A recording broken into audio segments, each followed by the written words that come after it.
Once again, welcome to Moving Forward with Young Voices. Very happy to welcome Izabela Patriota to the program. Izabela, you've been on the program before, but I know there are some people who are meeting you for the first time. Please take just a moment to tell us a little bit about who you are. Thank you, Brian, for having me here again. It's always a pleasure. My name is Izabela Patriota. I am originally from Brazil, where I am right now for the holidays. I live in Washington, D.C., and I work for a global network of women that fight for freedom, individual liberty, and free markets around the world. So I represent the Ladies of Liberty Alliance. Very nice, and we have a lot to talk about. Seems the last time we talked a little bit about the problems in Venezuela. Their election has taken place, but the election is stolen. And well, can you bring us up to speed for people who haven't been following it closely? Walk me through where they are today and how did they get there? Yes, of course. I love to talk about it. Although I'm from Brazil, I love to talk about Venezuela. It's my neighbor country. So right now, Venezuela is under a crisis, a humanitarian crisis, because they are under a dictatorship, and the dictator is Nicolás Maduro. The dictatorship didn't start with him. It started with his antecessor called Hugo Chavez. He started as an elected president in the early 2000s. And ever since he passed away around the early 10s, and his vice president took power, and then he has never left. And this is Nicolás Maduro. Many attempts were made within the democratic process, like voting, but they never allowed the opposition to take power in Venezuela. So right now, it has been the worst moment of this dictatorship in Venezuela. So right now, they don't have any room for political disagreements in Venezuela under Nicolás Maduro. That, in my opinion, it has been even worse than Hugo Chavez. Wow. It's and we have talked before about, for instance, the kidnapping of Maria Oropeza. Is there any update on her whereabouts or her condition? Yes. So Maria Oropeza is part of my network. She is the leader of the chapter in Portuguesa, which is a state in Venezuela. They call province, but it's the same kind of structure. So she was kidnapped in August 6th. So it's going to be 6 months very soon, in January 6th, which is an iconic date in the U.S. as well. So she's going to be incarcerated for 6 months in the largest torture center in Latin America, which is called the Helicoide, which is just the name of the facility. Fun fact, it was built to be a shopping mall, but because the situation in Venezuela, economically speaking and politically speaking, didn't allow a new shopping mall, they decided to turn it into a political prison and also a torture center. So this is where she is. The updates about her is that her mother has been able to visit her there. So she has visited her so far 3 times. So she has been in prison for 5 months. So her mother visited her for 3 times, and it's going to reach 6 months in January 6th. And Brian, after that, right now, Venezuela has over 2,000 prisoners, political prisoners. Another friend of mine, because I have many Venezuelan friends, was also kidnapped. His name is Jesus de Armas. Unfortunately, he has been kidnapped. He's a great friend of mine since 2023. He used to live in the U.S. He went to Colombia in New York, and he decided to go back to Venezuela last year to help Maria Corina Machado, the leader of the opposition, to run the election and to see her successful. So it's a very sad story. He went back to Venezuela to help his country, and now he is incarcerated as well. Wow. Talk to me about how some of the neighboring countries in South America are reacting to this. Obviously, it's a very tense situation in Brazil, or I'm sorry, in Venezuela, but in other neighboring countries, are there concerns that this could cause problems for them? I don't know how familiar your audience is going to be about the other presidents in South America, but I'll give you the big picture. Right now, we have just elected in Argentina President Milei. He began his term December 2022, January 2023. So actually, no, 2023 to 2024. So it was his first year. Sorry about the confusion. So he started his term last year. And he is very much aligned with President Trump, for instance. So as soon as he got into power and Venezuela held this last election, he was one of the first presidents in the region to step against Maduro and to say that he had lost the election. So President Jair Milei in Argentina was the one leading the region against Maduro. He was followed by President Lacalle Pou, that is still the current president in Uruguay. So, and the other countries were not. Nobody's really taking Maduro's side. Even Brazil and Colombia, for instance, they are led by two very left-leaning presidents, President Petro in Colombia and President Lula in Brazil. Not even they are saying that they support Venezuela because it is not sustainable anymore. It is a shame if they are openly supporting Maduro. However, they are not being as strong as they should be in their opposition because they used to be very much aligned. They used to be in the same Foro de São Paulo, which is a left-leaning organization that happens here in Brazil. And also, President Lula used to go with President Chavez, that was the predecessor of Maduro and the one that ultimately put Maduro in power. So they are friends. So that's why Lula right now is not too strong on Maduro, but he has called a second time of elections. So Maduro sees himself without people to support him. However, everybody that's more left-leaning in South America is not necessarily being as hard as President Jair Milei and President Lacalle Pou in Argentina and Uruguay. So the situation is still unstable. And for instance, the new president elected that should have been assuming the power in January 10th in Venezuela is out of the country, is not there, is in Madrid right now in Spain. And we don't know what's going to happen in January 10th in Venezuela. Wow. That it sounds like a very difficult situation in Venezuela, and yet it's not like, it doesn't sound like Maduro is standing on very solid ground. What developments are you looking at? It can't stay this way forever. Are there certain? Will there be new elections, or is it going to take economic pressure from other countries to get him to reconsider his position? Well, I would love to see more economic and political pressure, but what you need, what not everybody knows, is that Venezuela is the biggest producer of oil in the world, even more than the Middle East. So they have lots of power. And because of that, they have the support of countries like Russia, China, and Cuba, and all of these other countries. So even though they don't have the support of the region, they do have international support. So I really wish that on January 10th, we had that transition of power, but that's uncognizant right now. I appreciate you taking the time to bring us up to speed on this, and it piques my curiosity. Now I want to stay more informed. Again, we're talking with Izabela Patriota. She is a Young Voices contributor and director of development for the Ladies of Liberty Alliance. Where is the best place for people to find your work, and where can they follow you for updates? Please follow at Ladies of Liberty on Instagram, TikTok, and Twitter. And also search for us on our website, ladiesofliberty.org.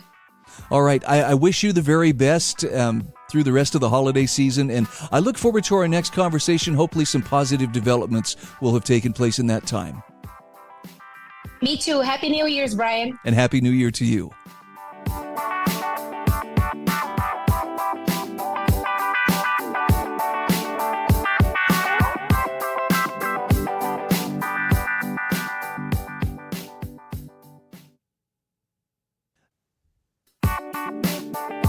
Welcome back to Moving Forward with Young Voices. Hey, we're happy to see Ethan Watson back on the program. Ethan, for those meeting you for the first time, take just a moment. Give us a little bit of your background, if you would, please. Brian, so my name is Ethan Watson. I'm a contributor for the Young Voices program. I just recently graduated from the University of Kansas with a master's degree in accounting. I've also got a degree in political science, and I'm hopefully going on to law school in the future. Wow. So lots of tests taken in my future. There is no grass growing under your feet. Well, no, sir. You've got a good finger on the pulse of what's happening in the world of politics, and it's been very intriguing. I mean, leading up to the election was intriguing. After the election, still very intriguing. And I'm looking at your article here on realclearpolitics.com. It's time for Republicans to adopt the politics of palatability. And first of all, I'd love to ask you, what exactly do we need to make palatable? We need to make our elected officials palatable, and also our policy positions as Republicans, because Republicans have the tendency, as soon as they get a little bit of institutional power, they like to go for the whole enchilada, right? They like to push the envelope as far as possible. And I think they're mistaking what the role of a politician is, because it's not to stand on principles 100% of the time. You have to cut deals and make compromises and move the ball forward as much as possible, given the current circumstances. And Republicans love to immediately go whole hog and push policy proposals that might not even be popular with the populace. And they also tend to be very tribal. So I take Matt Gaetz as an example.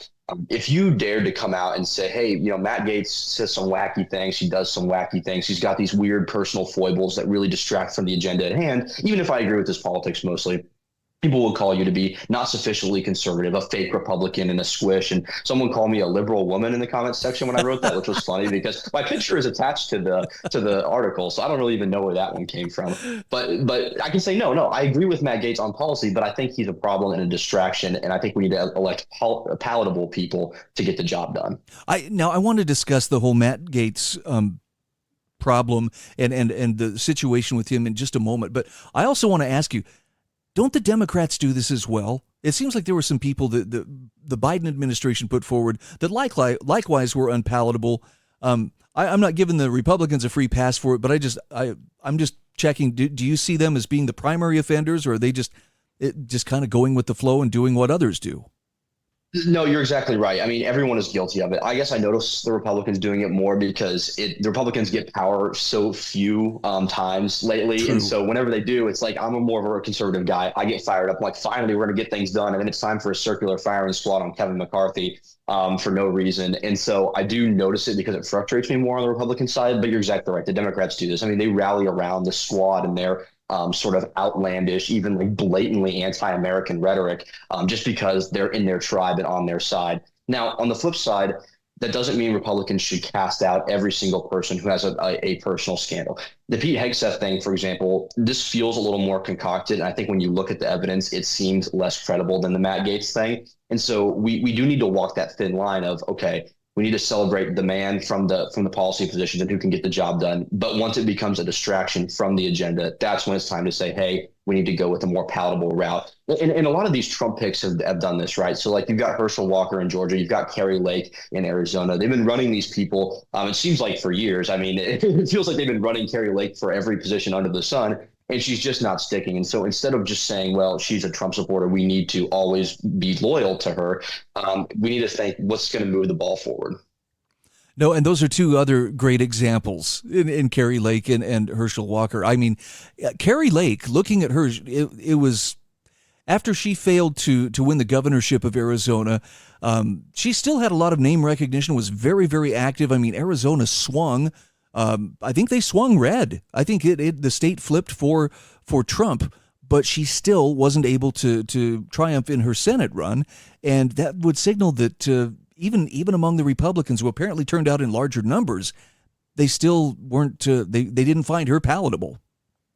Exactly. And there's a whole subset of people on the right that I think they can be Trump light because Trump is brash. Trump has all sorts of personal scandal and personal foibles surrounding him. And he's managed to have a resounding amount of success in politics. And I think there's a lot of Republicans that think they can run in the Trump lane. The Trump lane has room for one man only, and that's Donald J. Trump. Okay, no one can be Trump light. And Americans, even though they like the way Trump is sort of a bully and brash and a bull in the China shop, I don't think they want all of their politics to be like that, which is why they're not going for people like Kerry Lake and Herschel Walker, and why like everyone is pretty much cool with like guys like Mike Johnson, for example. And people are going to froth and seethe in the comment section about that too, I'm sure, saying, "Oh, I'm not a real conservative." But look, I want someone who can cut deals and can move the ball, because we're never going to get 100% of what we want. If we get someone who gives us 75%, 80% of what we want, I'm happy with it. And another point on that, I don't think every Republican needs to be supported by Republicans, and I don't think every person who's not a Republican should be eschewed. So that's why I'm cool with Tulsi Gabbard. I like the RFK Jr. appointment, because those people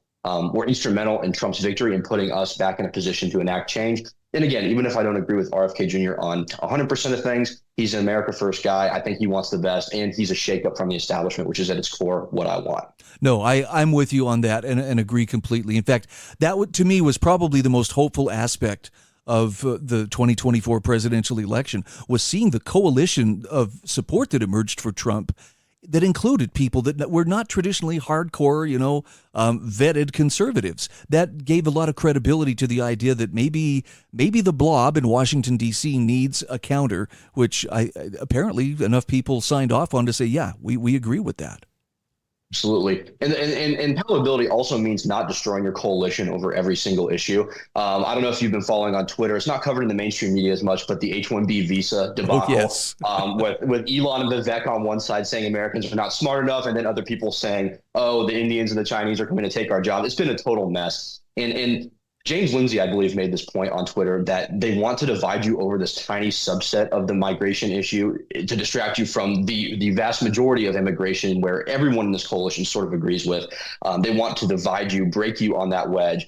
And I think we should just start with the policy positions that we all agree on right off the bat, and then move progressively towards that. We can tackle H-1B visas down the line. We need to get done what we can right now on the broader border security, illegal immigration spectrum. And I so appreciate your take on that, because I felt a little tinge of discouragement when I saw how quickly the divisions started to arise. And they weren't just like mild disagreements. Well, I don't see things that way. It was like scorched earth for some people. And I thought, well, this isn't going to accomplish much if we go after each other over the tiniest little differences like this.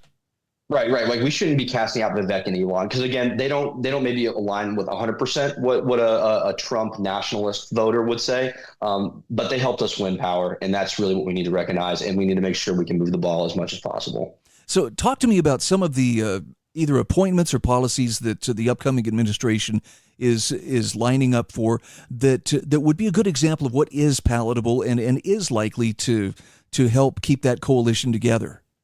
So I'm going to go out on a limb here. I'm going to say Tom Homan, actually, as the border czar. Now, Tom Homan's a bulldog. He's an attack dog for sure, but he doesn't have all these weird personal scandals in the background that are distracting from it.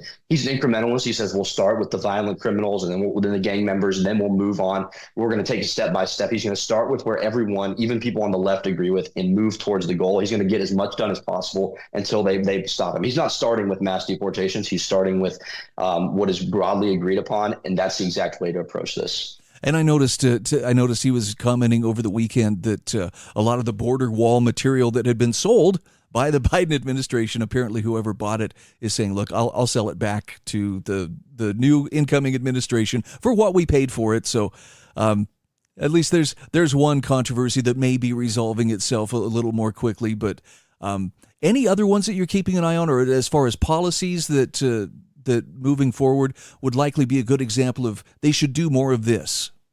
I think Tulsi Gabbard is a great example of it. Tulsi Gabbard is a reach across the aisle. I know she left the Democratic Party, but now she's still a more left-wing person. And Tulsi Gabbard, no one really buys the she's a Russian agent thing, and nobody in the real world outside of legacy media. Tulsi Gabbard is someone who wants less American troops dying overseas. That is exactly what we want. She's eminently palatable, very likable, very well-spoken, devoid of a lot of personal scandals. Tulsi Gabbard is another great example of one of these sort of olive branch appointments that's going to get done what most Americans want, which is an end to forever wars and stop entangling in foreign regime change operations. All right, we are talking with Ethan Watson. He is a Young Voices contributor.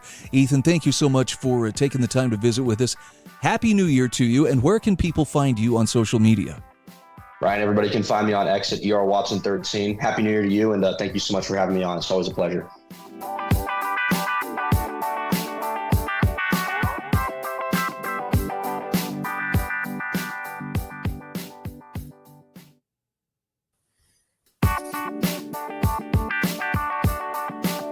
Welcome back. This is segment 3 of today's episode of Moving Forward with Young Voices. And we are reaching across the Atlantic to Charles Amos, who joins us now. He's a Young Voices contributor. Charles, for people meeting you for the first time, tell us just a little bit about who you are and what you do. Well, thank you for having me, Brian. I'm Charles Amos, and I am a trainee accountant. And in my spare time, I enjoy writing about political philosophy and current affairs. Very good. And boy, talk about this is a topic anyone can relate to, but fair pay is a fiction. And I would love for you, first of all, bring me up to speed, the issue of fair pay. I assume we're talking about this is in the UK. What's the situation there? Who is asking for fair pay, and how do they expect to get it?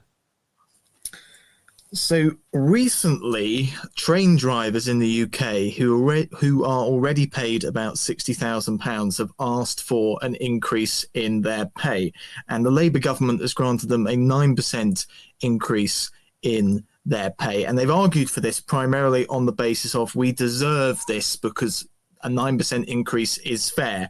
And that's what I dispute. I don't think the idea of fair play exists at all. And I think that applies just as well in the United States as it does in Britain, that idea.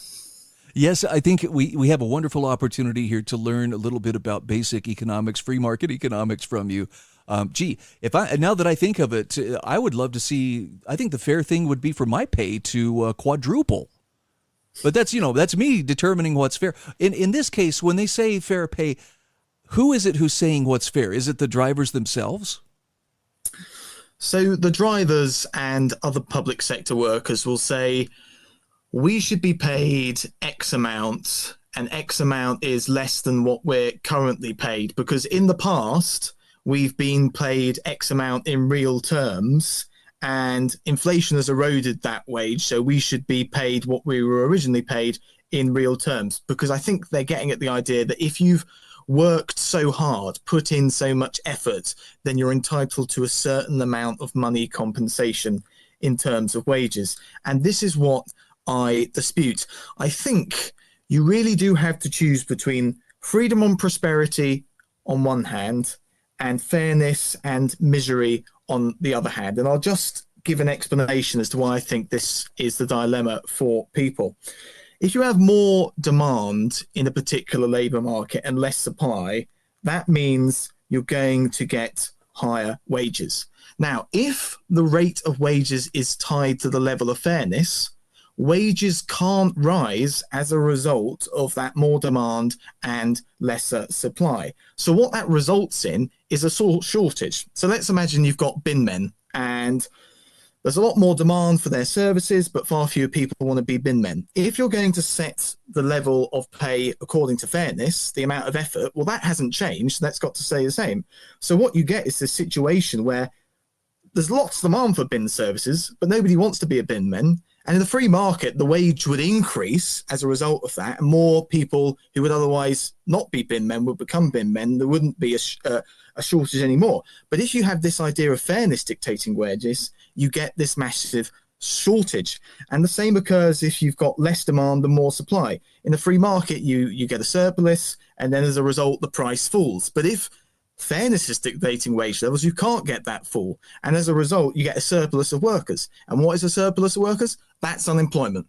And that's really bad. That leads to immiseration, both a shortage of workers in industries where they're wanted and a surplus of workers in supply in industries where they're not wanted. That leads to misery. So you've really got to choose between freedom and prosperity on one hand and fairness and misery on the other. And I think all sensible people should choose freedom and prosperity. I have to commend you. That was a remarkably good example. And for those paying attention, this is a great basic lesson in economics, free market economics, particularly when it comes to not just pay, but prices work the very same way. Absolutely. And you get lots of people talking about rates of interest being fair or unfair, and exactly the same argument applies. And if your listeners are really interested in this, I'd recommend them to the second volume of F.A. Hayek's Law, Legislation and Liberty, in particular, The Mirage of Social Justice. It's a fantastic explication of what I've just said in a potted form. So, Charles, tell me this. Why do so many people distrust the free market? I hear this from people here in the U.S. all the time. Well, that's all fine, but, just to be safe, we better have, some kind of official intervention in the market. And not surprisingly, they often use the word to keep things fair. That's a very good question. I think people very much dislike the idea that if they're working harder, they should get less pay than somebody else that's working less hard that's getting more pay. I mean, we're told throughout our lives by many people, our mothers and fathers, that if you really work hard, then you'll make it in life. And Hayek, in the book that I just mentioned, says, well, I don't know if that's actually quite true. It's if you serve the market properly, if you provide it with services that it wants, then you will become wealthy. Now, very often that does correlate quite strongly with hard work. He says, particularly if you look at inside an industry. But if you look at in between industries, that's just not the case. And I think people should accept that, but they don't accept that because the culture is such that if you work hard, then you'll get more pay. So when that doesn't turn out to actually be the case, they get very upset with it. So they go, well, right, we've got to have the government intervene and enforce fairness to ensure that me, who's worked hard, gets more money. Yeah, there's the whole concept of how much value does an employee bring to a given position. I've had this conversation with my kids as they begin entry-level positions, and they'll often complain, well, they sure don't pay very much. And it's like, well, but think about it. Are you doing a job that many people could easily do, and then in fact there's many people willing to do that job? Okay, there's a surplus then of people willing to do that job, so they can afford to pay lower. Now, if it's a highly skilled job and it's something not many people either can do or are willing to do, then you see the pay level rise accordingly, according to the value that comes along with what that person is doing. Absolutely. This is one of the reasons why very unpleasant jobs that aren't very hard to do are paid highly. I was a baggage handler a couple of years ago, which required getting up at 1 a.m. in the morning and starting at 3 a.m. Hardly anybody wants to do that. And as a result, I was paid quite a lot more than other minimum wage jobs rather. And that's simply because not many people wanted to wake up at 1 a.m. Yeah, I would agree with what you said, Brian. You actually give a great example of this in your article about the incompetent civil servant who, despite putting in twice the amount of effort as his colleague, produces half as much. And, is it fair that they're both paid the same? And anyway, so let's talk about bringing the market to bear here. Obviously, these train drivers are probably still feeling very much that, but we deserve this. Short of taking a class in economics, how do we help people understand that the market will find the right point of equalization for what it's worth versus what people are willing to work for? Well, the train driver's case is actually a bit more complicated than the typical free market case because it's a monopsony market. You have the government that's the sole buyer of the train drivers' wages, and then you have the train drivers that are the sole provider of train driving services. What I would say is we don't need to tell them that they're wrong in asking for higher pay. They're perfectly entitled to ask for higher pay and bargain for higher pay. But all I'm saying is stop pretending that it's about fairness. Just say we're going to disrupt the train lines so we can get higher pay because that's in our self-interest. They're perfectly entitled to do that. I don't think there's anything morally wrong doing that. But when they try to dress it up with fairness, they're just lying to the population, or at least deceiving them. Yep. And I think you make the case they're trying to sell it under the guise of social justice, and it's not. It's economics. I love where you say fair pay is fiction. That needs to be emblazoned in big letters so that people understand it. It's not real. Again, absolutely. Go ahead. If public sector workers want higher pay and they're perfectly entitled to ask for higher pay, they should be very clear that they want higher pay simply because it's in their own self-interest, just as everybody in the private sector makes out. They don't pretend that, oh, I should get more because I've worked harder, at least when they're sort of applying to jobs in other industries. I think that's the case, and I'll leave it there, Brian. Okay, we're talking with Charles Amos. Charles, thank you so much. Happy New Year to you, and thanks for being my guest today. Thank you so much for having me.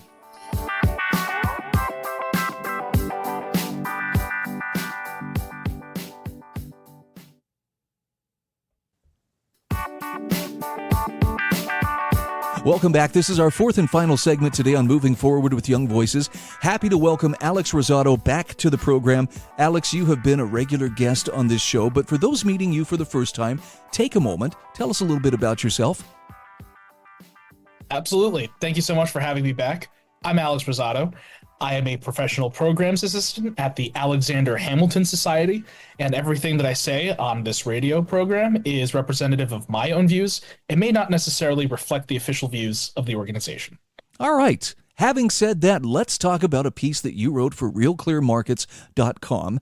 The title is Dodd-Frank Bruised Community Banking, Alteration Can Revive It. Now, I know I've heard the name Dodd-Frank, and I'm assuming this is a piece of legislation that's been around for a little bit, but I would be hard-pressed to explain exactly what it is. Can you bring me up to speed on what the Dodd-Frank Act is and what it meant to accomplish? Yes, the Dodd-Frank Wall Street Reform and Consumer Protection Act was enacted all the way back in 2010 as a response to the 2008 financial crisis that destroyed a lot of small businesses and huge businesses alike, especially within the banking industry. And what it tried to do was increase oversight and regulation of financial institutions so we could prevent another economic collapse of that scale and magnitude. But unfortunately, with that oversight came a lot of burdens that are now on the shoulders of consumers and small businesses. There's a lot of regulatory policies that have encroached within the lives of community bankings. They don't have the resources necessary to make sure that hungry and young entrepreneurs can start a business within America. You've seen that recently. A lot of small businesses have shuttered. The mom and pop shops that used to be now just have empty storefronts. But also financial innovation in general has gone down. And unfortunately, it's the same businesses time and time again that control a large swath of the policy. And that's because of the excessive regulation imposed by Dodd-Frank. Now, this has not gone unnoticed. In fact, in your article, you mentioned Florida Congressman Byron Donalds actually called it out pretty clearly. What exactly did he have to say about the Dodd-Frank Act? So going on the Breakfast Club podcast a while back in October, if there was anyone who has the credentials to speak on Dodd-Frank, it would be Byron Donalds, because before joining Congress, he was a banker. That this is his background. He has the financial knowledge necessary to speak on this. And he said that there was a trend going on in the United States that there's less community banking in the United States right now than in 2009. And it's a trend that's continued that has lessened consumer choice and freedom. And you've seen fewer new bank charters emerge since 2011, since Dodd-Frank, frankly, has been in place. But you've also seen on the other end that gigantic mega banks with millions of dollars worth of assets now control about 60% of all banking assets today. So you're seeing those smaller players, those community banks that are at the heart of neighborhoods, not getting a fair share or even the ability to compete with these larger banks. So it really is a terrible way of centralizing power for a lot of the bigger institutions that don't leave a lot of room and fair competition for smaller community banking. Okay, so Alex, let's talk about what needs to happen, and is there the political will in Washington, D.C. to address this? It has been coming about recently, and within the 2024 presidential campaign, a lot of candidates took issue with this, specifically on the Republican side. But the best part about this is because it's affecting neighborhoods of all districts, it's not a red or blue issue, it's an American issue, and people are frankly getting tired of it. You see Democratic Richie Torres from New York saying that the Dodd-Frank regulations are really threatening the civil liberties of the country itself. And because there's a restricted consumer freedom, you're not getting the most optimal system and quality of life for the people who want to engage with economic activities. So it's going to be a bipartisan effort. We've also seen that in Washington. President Trump, during his first term, he signed a bill in 2018 curbing some of the overreach that Dodd-Frank had. And Democrats and Republicans both voted on this bill when it was introduced because they knew that their local districts and economies were booming under less regulation. So it's kind of a no-brainer process of rolling back Dodd-Frank, because if you see that there's a wet blanket on the economy, people aren't going to be as incentivized to contribute to it. But once you lift those regulations, you have innovation, you're releasing the abundance of energy of the people that make up those districts. And it's something that is going to benefit local economies and the national economy as well. So I have to ask, the big banks, I'm assuming that they were not nearly as drastically affected by Dodd-Frank? No, not as much. And that just comes down to the resources that the big banks have. They're able to comply with excessive regulation and these burdensome fees because they are bigger. They're more established. They have the financial funding and roots to do so. But the smaller community banks rely on individual citizens and their families and their ideas to thrive. But more so than that, these big banks have become now, because of the 2008 financial crisis, very risk adverse. They're not willing to look at a new business or idea and take that chance to see it blossom. They'd rather stick with the formulaic processes that have worked time and time again, rather than taking a chance on a new and hungry entrepreneur. And because of that, the banking industry has become less dynamic. Customers lose tailored service and their benefits. And because of that, they're not addressing the specific needs of their clients. And it's making sure that the banking industry in that regard is more rigid rather than being adaptable and flexible to the will of the masses. I could see on the one hand, though, the bigger banks, I'm not trying to ascribe evil attributes to them, but that's got to be nice in that it would limit competition. This would be a pretty significant barrier, to any contenders coming into their market. That is what they would prefer. And the bipartisan nature of this deal is very important to understand. You had Elizabeth Warren, who was a very big contributor to the Dodd-Frank Act, actually was the pioneer of the Consumer Financial Protection Bureau, that for most of the causes of what's happening can be ascribed to that with blame.